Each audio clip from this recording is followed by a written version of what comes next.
Hey Crushers, Young here, bringing you a new Crush Them All video with an overview of the Summer 2020 update. As a reminder, my personal Discord server is open to the public. The link for that is in the description below this video. Now, since the update is so fresh, we don't know the full implications they will have on the game yet. People will experiment with the changes, and it will take some time for everything to be figured out. This is just the first impressions at the changes. If you go to the Crush Them All's Facebook page, you will see the details of all the changes listed there. Now, there are a whole lot of changes, and I will not cover everything in this video. The update is broken down into several major categories. There's friendly battles, hero changes, new heroes, blitz mode changes, and quality of life improvements. And we're just going to start at the first of those. We have friendly battles. A lot of people have been excited about friendly battles for some time. These allow you to freely face your guildmates in an arena-style battle. There are no rewards to these battles, but it is going to be great testing ground to test out different team compositions or rune builds without the penalty of losing arena battles. It'll also help people to understand some of the more confusing mechanics of the game, such as Telus's block damage effect. So that's an exciting update to the game there with the addition of friendly battles that's been asked for quite some time. So that one is pretty exciting. Also in the update, there have been buffs to 25 heroes. Now, most of these aren't major buffs, but it will be a little less painful using some of the weaker heroes in Blitz. There are some significant buffs, however, namely to Ice Cube, Necromancer,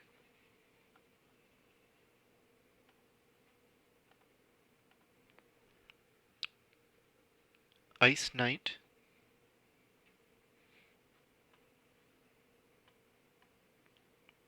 and Rufus. Ice Cube got a pretty significant HP boost in this update due to the fact that he's an epic barbarian who previously could not compete as a tank. He is still going to be difficult to build to higher stars, so this will really only impact the Legendary Arena League, as there are many strong Scud and Spark heroes in Legendary. Switching Gladiator or Leaf Blade for Ice Cube would likely increase the survivability of your team. It is unclear, but this may put him as the second best tank in the game behind Ornok. Either way, he will be popular in Guild Wars for the higher ranked guilds. Necromancer, scroll back down to him, Necromancer has been the weakest Blitz hero since he came out, and Godsey Lab has buffed him again. He previously wasn't even on the PvP tier list. They are removing some of the weaker skeletons, so specifically the weaker skeleton archer and the skeleton infantry, and replacing them with a better skeleton archer.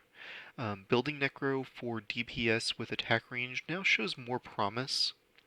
Before, the weaker skeleton archer and skeleton infantry would just die. Now you will have Skeleton Giant and Chaos doing decent frontline damage with stronger skeleton archers backing them up from the backline. I'm not sure where this will put him on the PvP tier list, but I'm expecting him to show his face there now. Ice Knight got a buff to his base HP, making him a more competitive choice over Blackbeard, who is the only real tank option for water at this time. This buff makes Ice Knight more appealing as a water tank alternative, but his medals are still incredibly difficult to get because he is an event hero, which will add a level of difficulty if you're wanting to build him. Rufus, that's not Rufus, this is Rufus. Rufus is the other hero that got a significant change. His team buff is being drastically improved from water defense to water critical damage. This makes Rufus Atlantis combo very appealing, and you can even add Aqua to the mix for an attack speed buff as well. Rufus won't do great damage against Gladiator and Leaf Blade, but if the meta switches to Ice Cube, he will have a whole lot more potential. Also, his team buff makes him very useful to buff Atlantis during the Guild Slay event. I'm expecting to see a lot more players using Rufus in Diamond and Legendary Arena League. In addition to these hero buffs, Godzi Lab is adding 2 new Blitz heroes. Manta, let's actually take a look there, Manta, and TNT.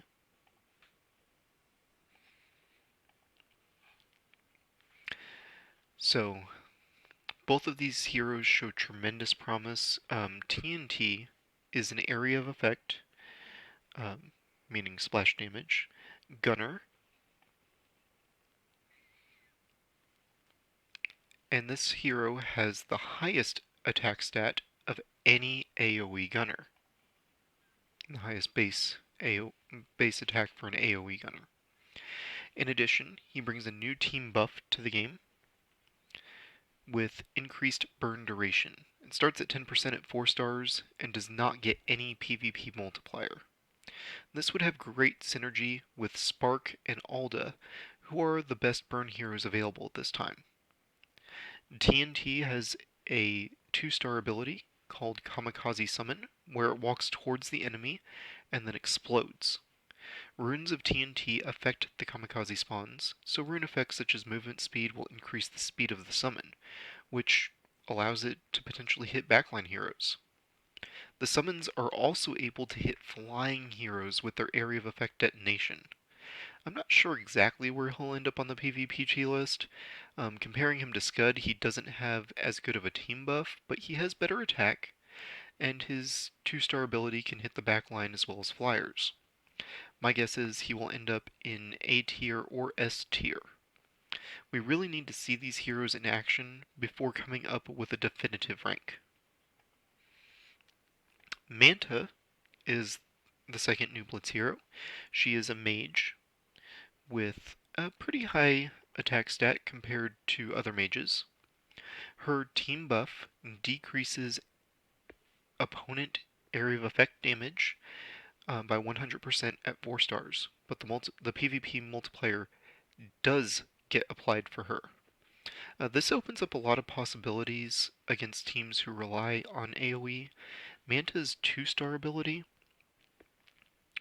is called Water Bubble, and is similar to a water version of Thorn's 2-star ability. A massive area of effect attack originating from Manta. She has a healing debuff with this attack, which is useful against teams with Merlinus early and Vlad later on.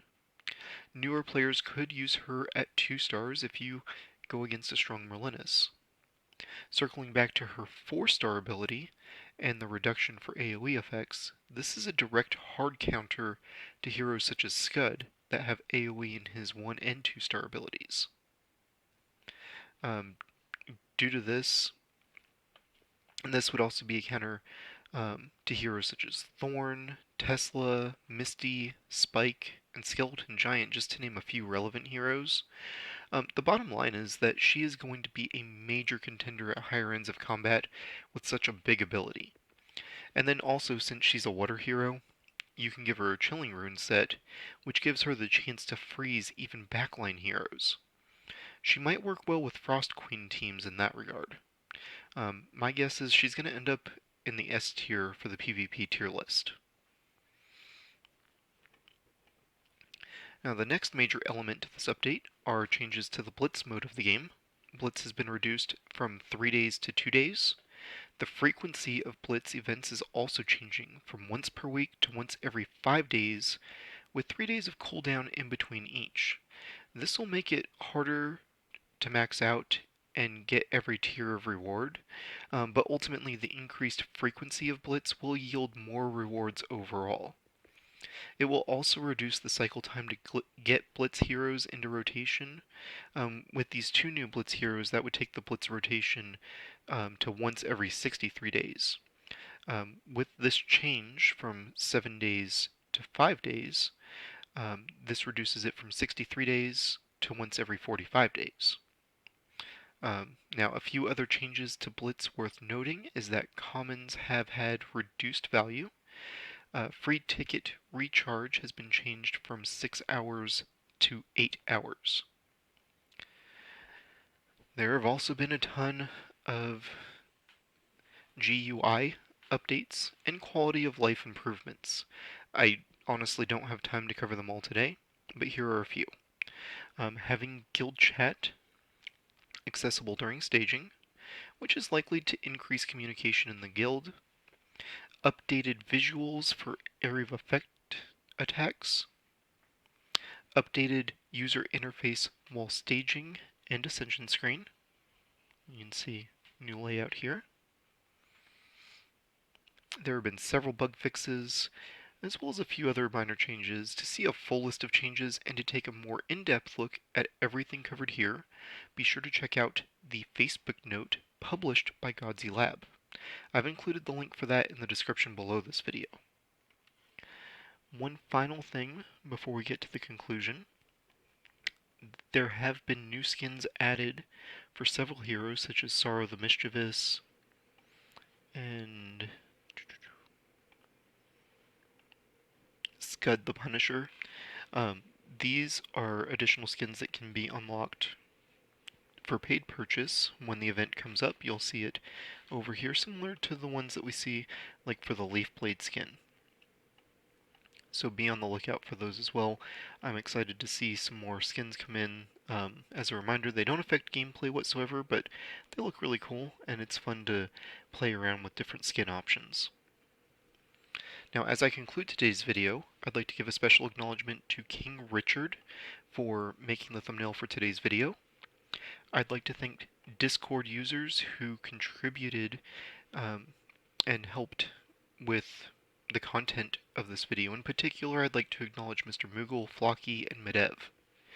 Of these individuals, I'd like to give additional acknowledgement to Mr. Moogle, who wrote a good chunk of the script for this video. I would like to thank those of you who are interested in donating to this channel. The link for my Patreon is linked in the description below. And finally, I'd like to thank each and every one of you who take the time to make it this far into each of my videos.